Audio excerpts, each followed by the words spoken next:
हमारे चैनल को सब्सक्राइब करें और नए अपडेट पाने के लिए बेल आइकन पर क्लिक करें। सुप्रभात 6 क्लास, कैसे हैं आप सभी। स्वागत है आप सभी का आपके अपने channel Sanskrit in easy way में। आज हम आपके लिए नमूना प्रश्न पत्र 2 का हल लेकर आए हैं। 50 नंबर का ये पेपर होगा आपका और समय होगा 2.5 घंटे। पेपर शुरू करते हैं हम।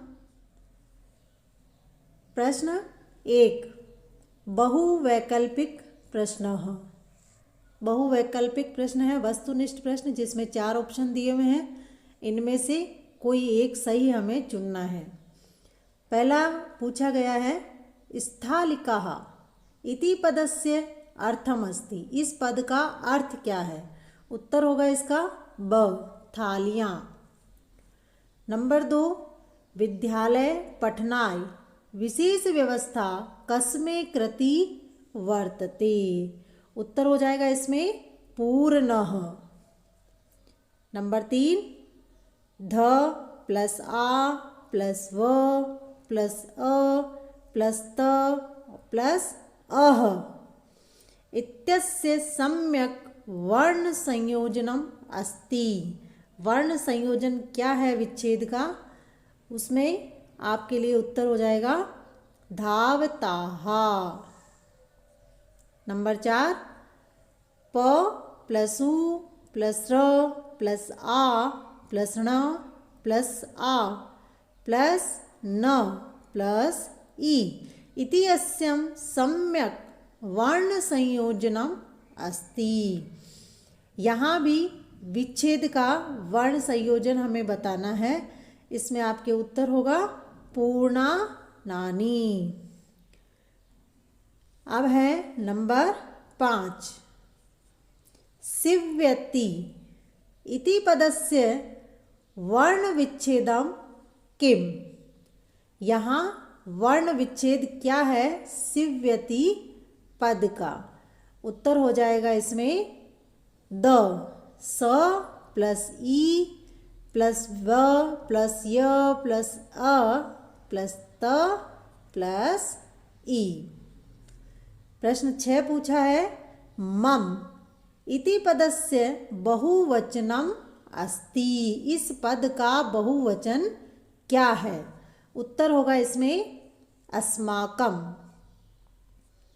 प्रश्न नंबर 2, ये प्रश्न नंबर 1 जो है वो जिसमें 6 प्रश्न हैं सभी 1-1 नंबर के होंगे। प्रश्न नंबर 2 है निम्नलिखित प्रश्नों के उत्तर एक शब्द यानी कि एक पद में लिखने हैं। पहला प्रश्न पूछा गया है सोचिकः किम करोति। दर्जी क्या करता है। उत्तर होगा इसका वस्त्रम सीव्यति, कपड़े सिलता है। फिर प्रश्न 2 पूछा है 10 बालकाः स्नानाय अगच्छन्। यह वाक्य सही है या गलत है। आम या न पर निशान लगाना है। तो सही उत्तर होगा इसका आम। 10 बालक ही स्नान के लिए गए थे, इसलिए ये वाक्य सही है। फिर नंबर 3, कुंजिका इति पदस्य वर्ण विच्छेदम कुरुत। इस पद का वर्ण विच्छेद करना है। तो वर्ण विच्छेद करना शुरू करते हैं हम। क नीचे हलंत, फिर प्लस उ, फिर प्लस य नीचे हलंत, फिर च उसके नीचे भी हलंत, प्लस ई प्लस क नीचे हलंत और इसके बाद में आ जाएगा आ। ये है कुंजिका पद का वर्ण विच्छेद। प्रश्न 4 में पूछा है सह तव सतत इति पदानि कृते बहुवचन पदानि लिखत। ये जो पद दिए हैं इन पदों के हमें बहुवचन पद लिखने हैं। तो इसमें बहुवचन पद हो जाएगा इसका सह का लिखेंगे बहुवचन पद। सह का होगा ते, तौ का होगा युष्माकम, युष्माकम और सतत इसका हो जाएगा सतंती। अब है प्रश्न 3 में पूछा है मंजूषा से उचित अव्यय पद चुन करके रिक्त स्थान की पूर्ति कीजिए। अव्यय पद दिए हैं मंजूषा में अद्य, प्रातः, कदा, अधुना। पहला रिक्त स्थान है रिक्त स्थान भ्रमणम स्वास्थ्याय श्रेष्ठम भवति। यहाँ जो अव्यय पद आएगा वो होगा प्रातः।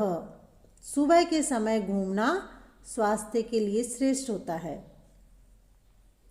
नंबर 2, त्वम रिक्त स्थान मातुल गृहम गमिष्यामि। यहाँ जो अव्यय पद आएगा वो है कदा। तुम कब मामा के घर जाओगी। नंबर 3, रिक्त स्थान रविवासरः अस्ति। रविवार है तो यहाँ जो पद आएगा वो है अद्य। आज रविवार है। खंड ब में प्रश्न 4 पूछा है निम्न में से किन्हीं 2 प्रश्नों के उत्तर लिखिए। 4 दिए हैं उनमें से सिर्फ 2 प्रश्न हमें उत्तर देने हैं। पहला प्रश्न है कपोत, मंडूक, घटिका, सुवर्णकारः शब्दों के हिंदी अर्थ लिखिए। तो यहाँ लिखते हैं हम कपोत, इसका हिंदी अर्थ होगा कबूतर। मंडूक, इसका हिंदी अर्थ हो जाएगा मेंढक। फिर है घटिका, घटिका का हिंदी अर्थ हो जाएगा घड़ी। और सुवर्णकारः हिंदी अर्थ होगा इसका सुनार, जो सोने के गहने बनाता है। प्रश्न 2, चश्मा, कंप्यूटर के लिए संस्कृत शब्द लिखिए। पहले लिखते हैं हम चश्मा। चश्मा को संस्कृत में कहते हैं उपनेत्रम। कंप्यूटर, कंप्यूटर को संस्कृत में कहते हैं संगणकम। प्रश्न नंबर 3, चतुरंगः हिंदी अर्थ क्या है। चतुरंग है जो पद दिया हुआ है इसका हिंदी अर्थ लिखना है। तो हिंदी अर्थ हो जाएगा इसका चेश। नंबर 4, 11 से 20 तक संस्कृत में गिनती लिखनी है। 11 से 20 तक किस में लिखनी है? संस्कृत में। तो लिखना शुरू करते हैं। 11 को संस्कृत में कहते हैं एकादश।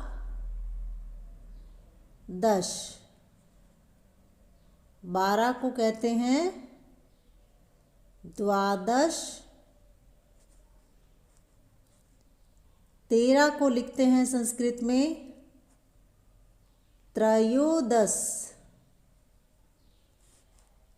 14 को लिखते हैं चतुर्दश। 15 को लिखते हैं संस्कृत में पंचदश। 16 को लिखते हैं षोडश। 17 को लिखते हैं 17 को संस्कृत में सप्तदश। 18 अष्टादश। 19 को लिखते हैं नवदश। और 20 को लिखते हैं विंशति।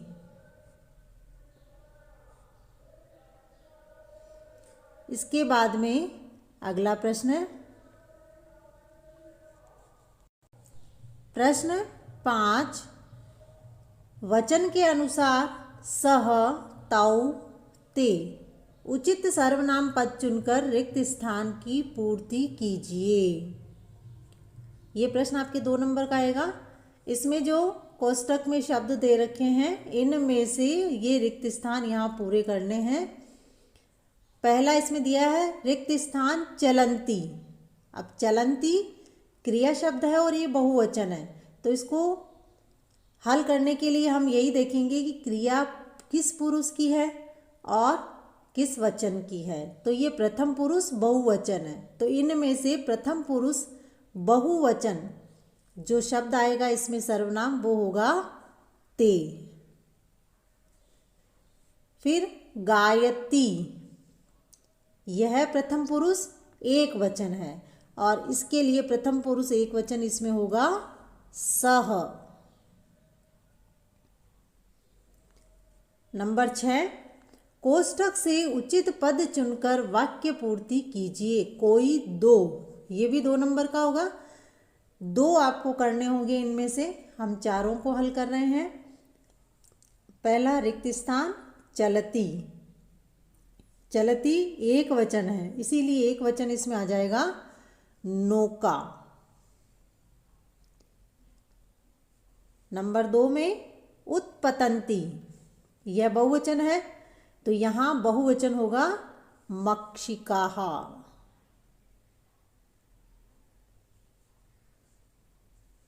नंबर 3 अस्ति, एक वचन है तो यहाँ एक वचन होगा रामः। और नंबर 4 में पूछा है चरतः, यह द्विवचन है तो द्विवचन पद इसमें है अजय। इसके बाद अगला प्रश्न नंबर 7, तत्सम शब्द लिखिए। कोई 4 तत्सम शब्द लिखने हैं। तत्सम शब्द कौन से होते हैं? जो संस्कृत शब्द है वो तत्सम शब्द कहलाते हैं। तो ये जो पद दिए हुए हैं यहाँ पर, इनके हमें तत्सम शब्द लिखने हैं। तद्भव दिया है पहला सियार। सियार का तत्सम लिख देते हैं यहाँ शृगाल।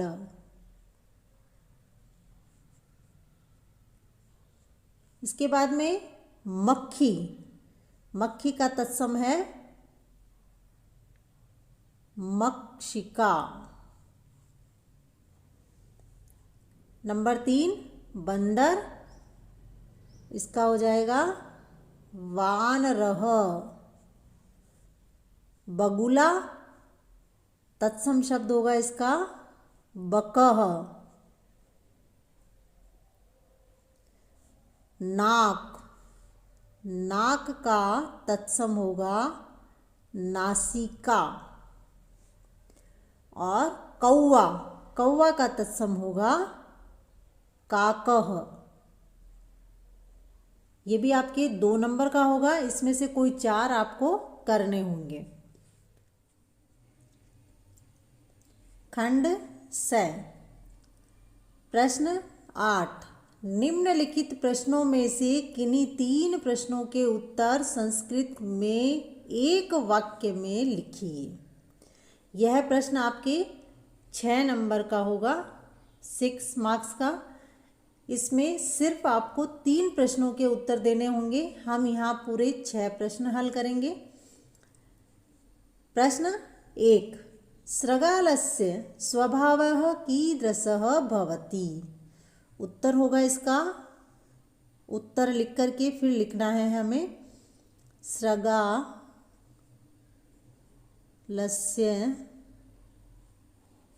स्वभावः कुटिलः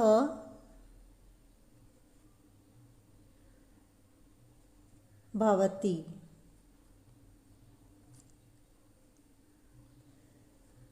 प्रश्न नंबर 2, कः गच्छन् योजनानां शतान्यपि यापि।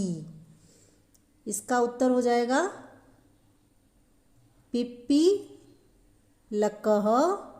नर चींटी के लिए आया ये शब्द। गच्छन् योजनानां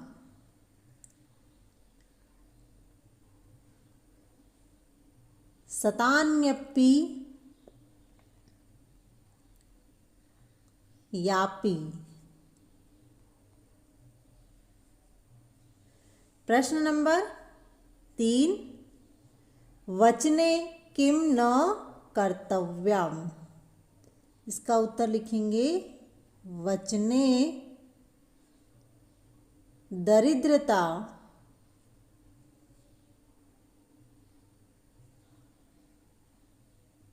न कर्तव्यम्।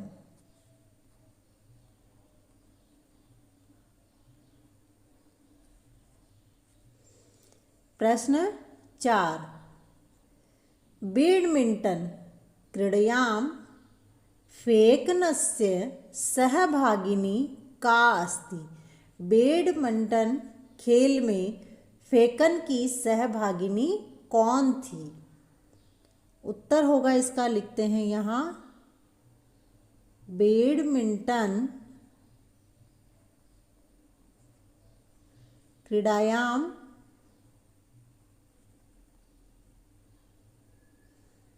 फेकनस्य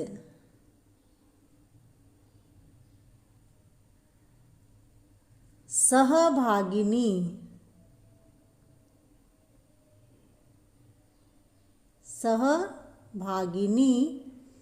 जूली अस्ति। इसके बाद में प्रश्न नंबर 5, पथिकः किम अवदत्। उत्तर लिखेंगे इसका, पथिकः अवदत्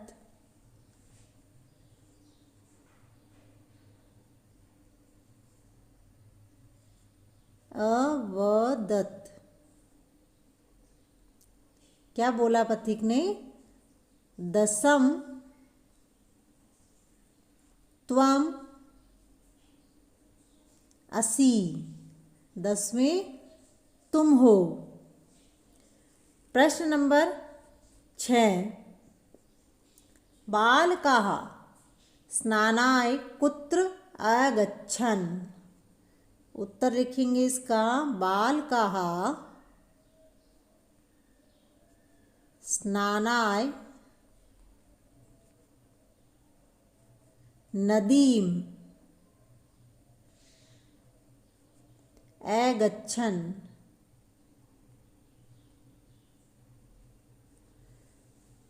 अब है प्रश्न नंबर 9, अपनी पाठ्य पुस्तक से एक श्लोक लिखें जो इस प्रश्न पत्र में नहीं पूछा गया है। यह प्रश्न आपके 3 नंबर का होगा। तो 3 नंबर प्राप्त करने के लिए आपको अपनी पाठ्य पुस्तक में से श्लोकों को याद करना होगा। तब आप जो प्रश्न पत्र में नहीं आया है उसमें से किसी एक श्लोक का आप लिख सकते हैं। तो 2 श्लोक तो इसमें आएंगे, तो कोई सा भी हो सकता है, इसीलिए आपको पाठ्य पुस्तक में जितने भी श्लोक हैं उनको अच्छे से याद कर लेना होगा। खंड द, इसमें प्रश्न नंबर 10 पूछा गया है, निम्नलिखित गद्यांशों में से किसी एक गद्यांश का हिंदी अनुवाद लिखिए। यह आपके 4 नंबर का होगा, 4 मार्क्स। तो हिंदी अनुवाद करना है हमें। जो 2 गद्यांश दिए हैं, किस 2 में से कोई भी एक। पहले गद्यांश का हम हिंदी अनुवाद लिखते हैं। एकदा 10 बालकाः स्नानाय नदीम अगच्छन्। एक बार 10 बालक स्नान के लिए नदी पर गए। ते नदी जले चिरम स्नानम अकुर्वन्। उन्होंने नदी के जल में देर तक स्नान किया। ततः ते तितर्वा पारम गता। तब वे तैर कर पार चले गए। तदा तेषां नायकः अपृच्छत्। तब उनके नायक ने पूछा, अपि सर्वे बालकाः नदीम उत्तीर्णाः। सभी बालक नदी से बाहर आ गए। अथवा में जो गद्यांश दिया है उसका हिंदी अनुवाद करते हैं। बकः कलशात् चंचवा शिरोदनम अखादतै परंतु सृगालस्य मुखम कलशे न प्रविशत्।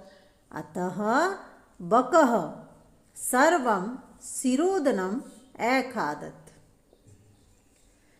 बगुले ने कलश से अपनी चोंच के द्वारा पूरी खीर खा ली, परंतु शियार उस छोटे मुख वाले कलश में प्रवेश नहीं कर पाया, अर्थात अपना मुख उस कलश में नहीं डाल पाया। इसीलिए बगुला सारी खीर खा गया। सृगालः च केवलम ईर्ष्यया अपश्यत्। और सियार केवल ईर्ष्या से देखता रहा। प्रश्न नंबर 11, निम्नलिखित श्लोकों में से किसी श्लोक का हिंदी अनुवाद कीजिए। 2 श्लोक हैं, इन दोनों में से किसी एक का अनुवाद आपको करना होगा। यह 4 नंबर का होगा। हम दोनों का अनुवाद करते हैं। प्रिय वाक्य प्रदानेन सर्वे तुष्यन्ति जन्तवः। प्रिय वचन बोलने से सभी प्राणी संतुष्ट होते हैं। तस्मात् प्रियम ही वक्तव्यम वचने का दरिद्रता। फिर प्रिय वचन बोलने में गरीबी किस लिए, अर्थात प्रिय वचन बोलने में हमें गरीबी नहीं दिखानी चाहिए। अथवा का जो श्लोक है, काक कृष्ण पिक कृष्णः को भेदः पिक काकयोः। वसंत समये प्राप्ते काकः काकः पिकः पिकः। कौवा भी काला होता है, कोयल भी काली होती है। दोनों में रंग को लेकर के कोई भी भेद नहीं है, परंतु वसंत समय आने पर, वसंत ऋतु आने पर कौवा कौवा होता है और कोयल कोयल। अर्थात जब बसंत ऋतु आती है तो आम की मंजरियाँ निकल आती हैं और उस आम के पेड़ पर कोयल बैठ करके अपनी मधुर आवाज़ बोलती है, तो पता चल जाता है कि यह कोयल है। तो वसंत ऋतु में ही काले रंग से नहीं अपितु उसकी मीठी वाणी से पता चल जाता है कि यह कोयल है। और कौन सा? कौवा। खंड य, प्रश्न नंबर 12 प्रश्न में पूछा है हमसे, निम्नलिखित में से किसी एक विषय पर संस्कृत में 5 पंक्तियों में निबंध लिखिए। 5 पंक्तियों में निबंध लिखना है। 3 विषय दिए हुए हैं, मम प्रिय अध्यापकः, मम राजस्थानम, मम परिवार। ये 5 नंबर का आएगा आपके। हम यहाँ तीनों निबंध लिखेंगे। इनमें से आपको जो अच्छा लगे, सरल लगे, उसे लिखना होगा। पहला शुरू करते हैं हम, मम प्रिय अध्यापकः। तो लिखेंगे यहाँ 5 पंक्तियों में लिखना है। तो पहली पंक्ति लिखते हैं मम नाम। यहाँ रिक्त स्थान बना रही हूँ, यहाँ अपना अपना नाम लिखना है आपको। अस्ति। अहम, ये दूसरी पंक्ति है। अहम राजकीय माध्यमिक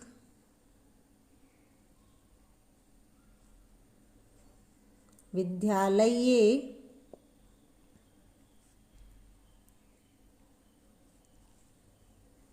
पठामि। तीसरी पंक्ति लिखेंगे हम, अस्माकं विद्यालये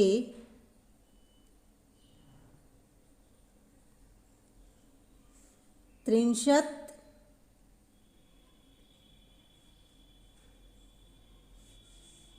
अध्यापकः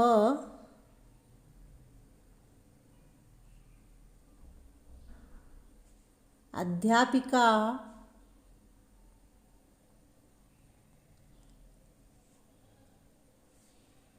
पिकाः च सन्ति। नंबर 4 पंक्ति लिखेंगे, मम प्रिय अध्यापकः या अध्यापिका पकः,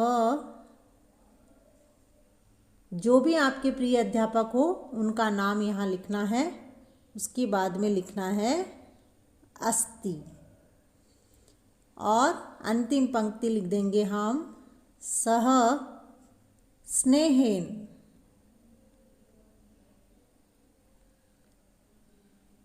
पाठयति।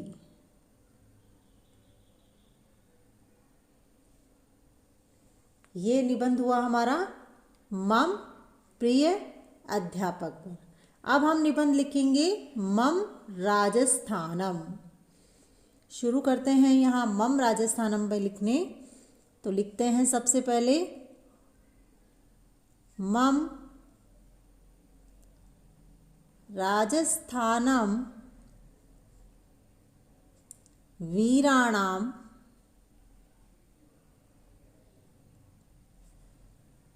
वीरांगनानां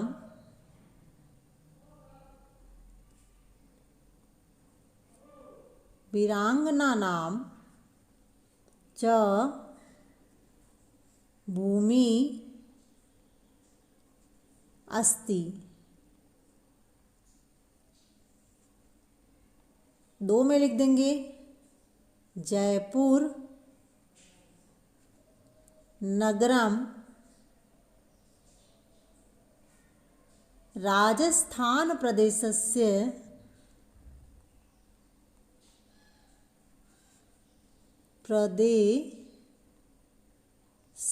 राजधानी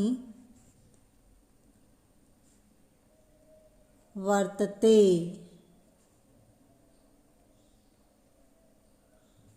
फिर अगली पंक्ति हम लिखेंगे, अत्र विविधानि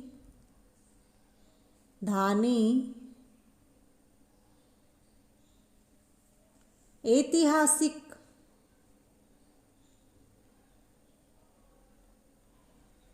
स्थलानि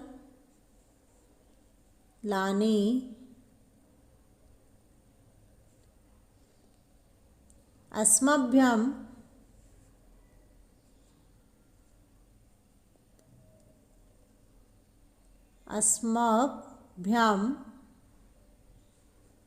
गौरवशाली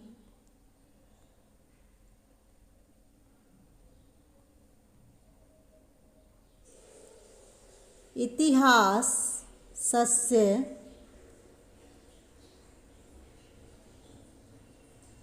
परिचयम कारयन्ति।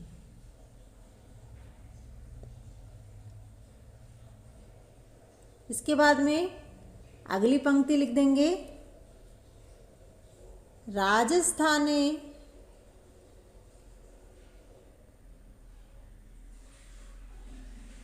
सप्त संभागाः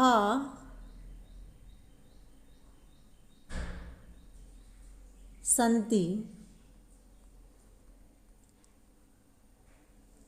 अरावली पर्वतमाला राजस्थानम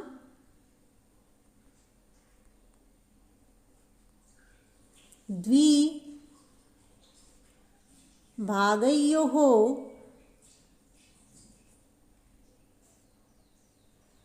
विभक्तं करोति।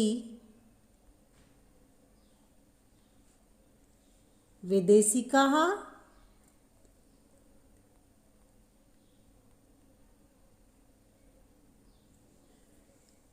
पर्यटकाः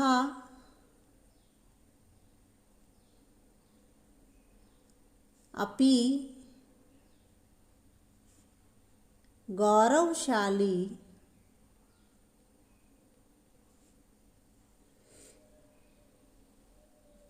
राजस्थानम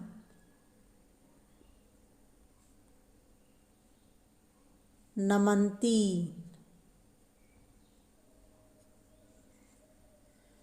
अब हम लिखेंगे मम परिवार पर निबंध। तो लिखना शुरू करते हैं मम परिवार पर। मम परिवारे चत्वारः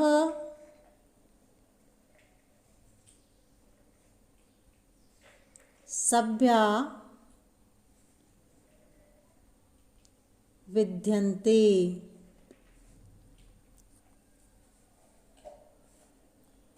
विद्यन्ते। अगली पंक्ति में हम लिख देंगे मम पिता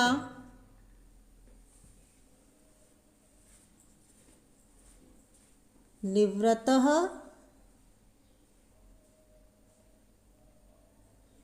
अध्यापकः।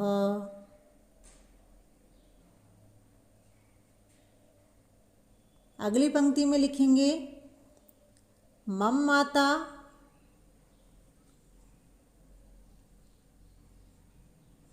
गृहिणी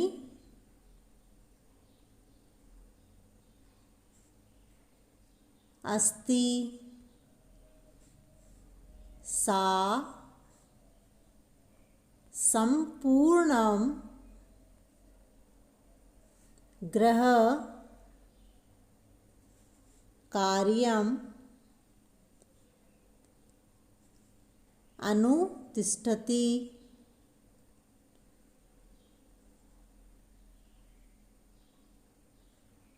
अगली पंक्ति में लिखेंगे अहम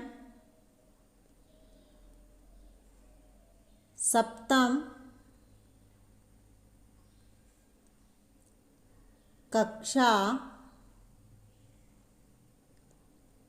याम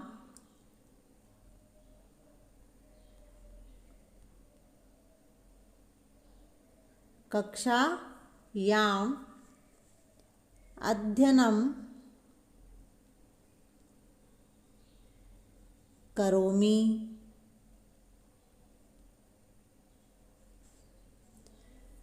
अगली पंक्ति में लिखेंगे मम अनुजा पंचम कक्षायां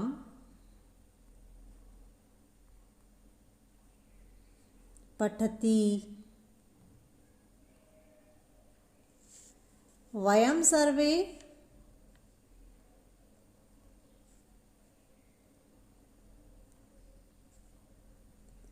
सहिता एव रात्रि भोजनं कुर्मः। अस्माकं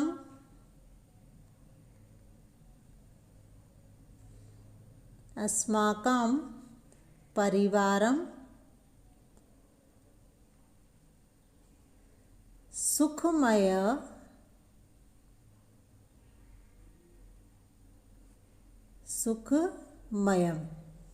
ये था मम परिवार पर निबंध। इनमें से जो भी आपको सरल 5 पंक्तियां लगती हैं उसे अच्छे से याद कर लीजिएगा। अब आता है प्रश्न नंबर 13। 13 में पूछा गया है, शुल्क मुक्ति हेतु प्रार्थनाचार्य को प्रार्थना पत्र लिखिए, वो भी संस्कृत भाषा में। यह भी आपके 5 नंबर का ही होगा। तो यहाँ हम शुल्क मुक्ति के लिए प्रार्थना पत्र लिखते हैं। शुरू करते हैं। सबसे पहले लिखा जाता है, जैसा कि हमने पिछले प्रश्न पत्र में बताया था, सेवा याम, कॉमा, फिर लिखते हैं श्रीमन्तः प्रधानाचार्यः महोदयः।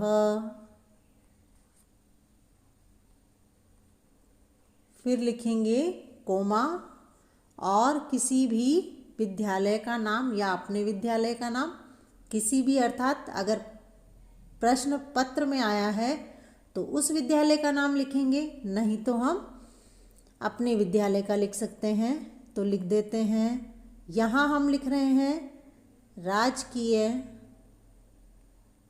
माध्यमिक विद्यालयः।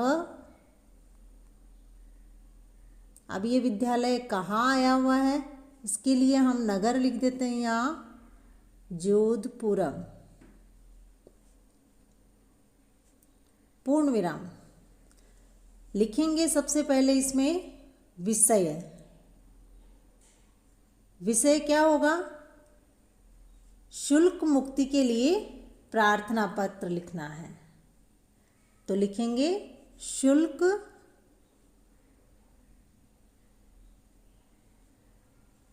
मुक्त्यार्थम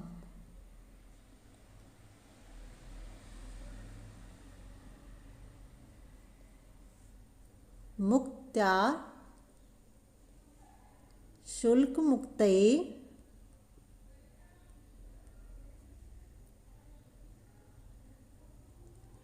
प्रार्थना पत्रम। ये हो गया विषय। अब इसके बाद में लिखा जाएगा महोदयः।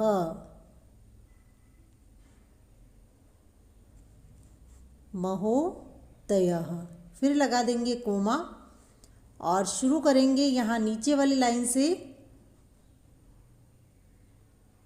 सविनयं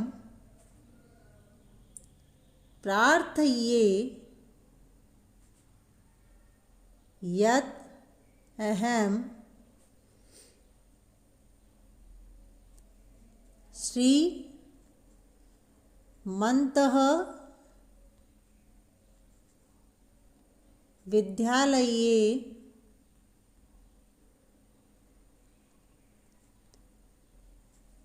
षष्ठं कक्षायाः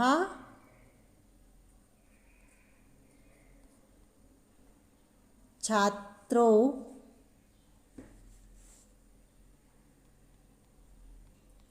अस्मि। श्रीमान, आपके विद्यालय का मैं 6ठी कक्षा का छात्र हूँ या 6ठी कक्षा की छात्रा हूँ। मम पितुः आर्थिक स्थितिः आर्थिक स्थितिः शोचनीया अस्ति।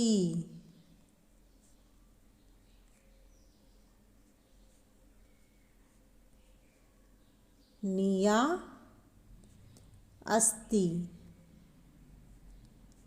फिर लिखेंगे मम परिवारस्य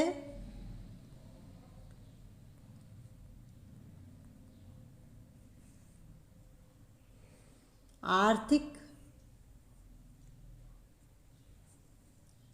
स्थिति अच्छी ना होने के कारण तो फीस जमा नहीं कर पाऊंगा,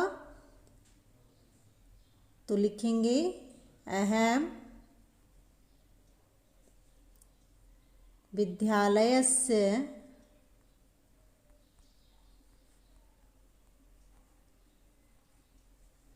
शिक्षण शुल्क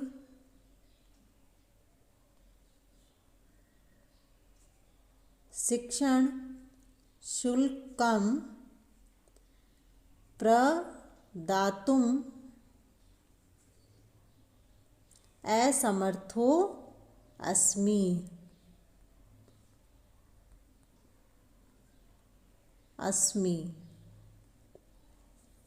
इसके बाद में लिखेंगे अतः पुनः निवेदनमस्ति। फिर से निवेदन है, निवेदनम अस्ति यत् भवन्तः अध्ययने मम आगे लिखेंगे रुचिं विलोक्य, मेरी पढ़ने में रुचि को देखकर मह्यम शिक्षण शुल्कात् मुक्तिं प्रदाय अनुग्रहीष्यन्ति।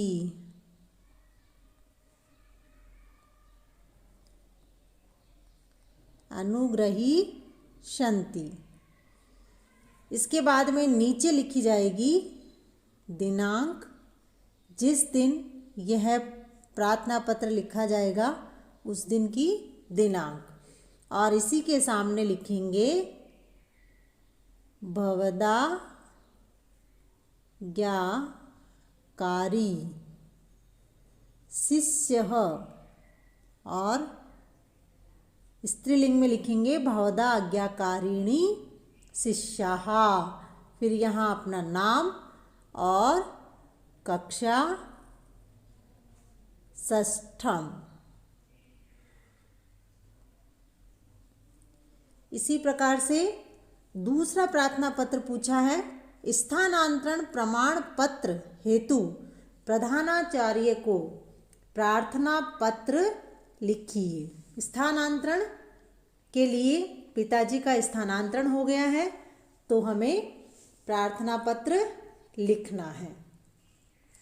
तो इसमें प्रार्थना पत्र लिखने के लिए तरीका वही रहेगा। इसमें भी सेवायाम श्रीमन्तः प्रधानाचार्य महोदय, राजकीय माध्यमिक विद्यालय जोधपुरम, इतना हमें वैसा ही लिखना है जो हमें पिछले प्रार्थना पत्र में लिखा। विषय अलग हो जाएगा, तो विषय लिखेंगे हम यहाँ महोदय लिखने के बाद में। विषय हमारा है स्थानांतरण, स्थानांतरण प्रमाण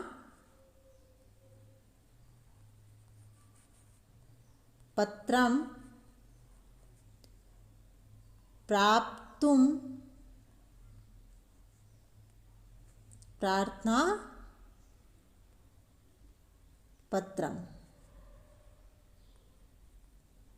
ये है हमारा पत्र का विषय।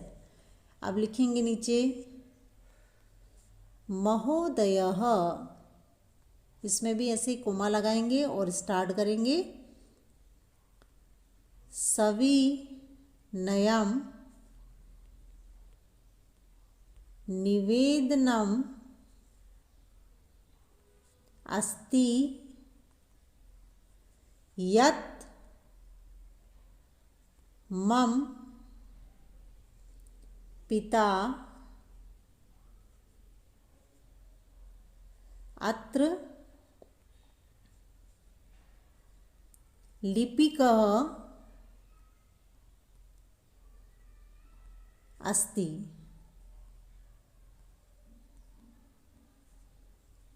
इसके बाद लिख देंगे अधुना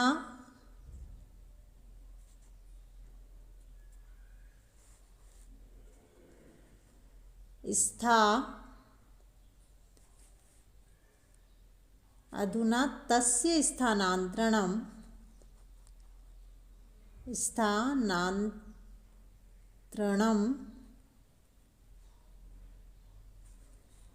किसी भी शहर का नाम लिख सकते हैं यहाँ, जैसे मैं लिख देती हूँ जयपुरम अभवत। जहाँ स्थानांतरण हुआ है उस शहर का नाम। मम परिवार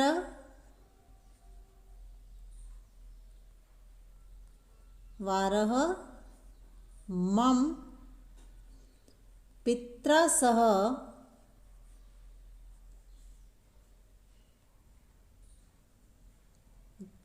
जयपुरम गमिष्यति। मेरा पूरा परिवार पिता के साथ जाएगा। अतः अहम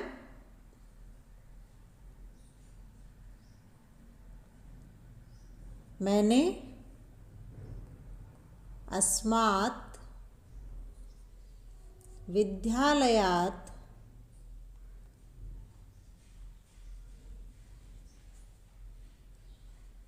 पंचम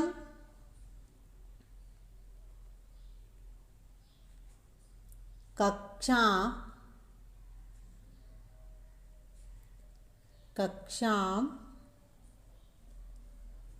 उत्तीर्णवान।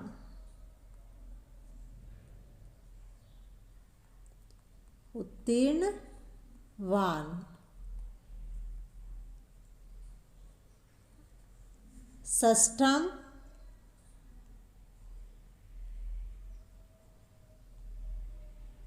कक्षाम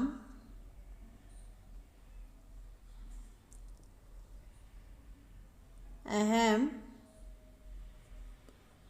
जयपुरे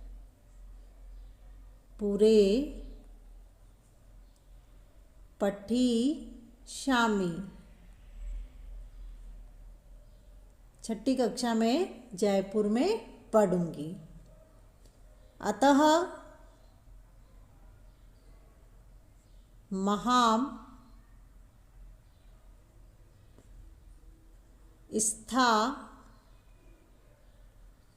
स्थानांतरण प्रमाण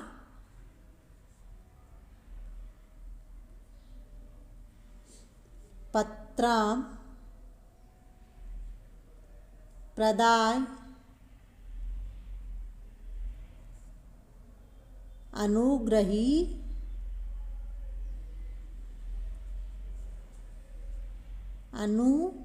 गृहीष्यन्ति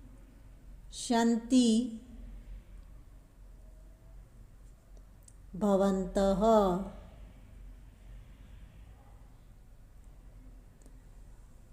इसके बाद में वैसे ही लिखना है, नीचे भी दिनांक लगानी है और सामने लिखना है भवदा आज्ञाकारी शिष्य, अपना नाम और षष्ठम कक्षा। ऐसे ही वीडियो देखने के लिए बने रहें हमारे साथ, और अभी तक आपने चैनल को सब्सक्राइब नहीं किया है तो वीडियो देखने के लिए सब्सक्राइब करें। वीडियो देखने के लिए धन्यवाद।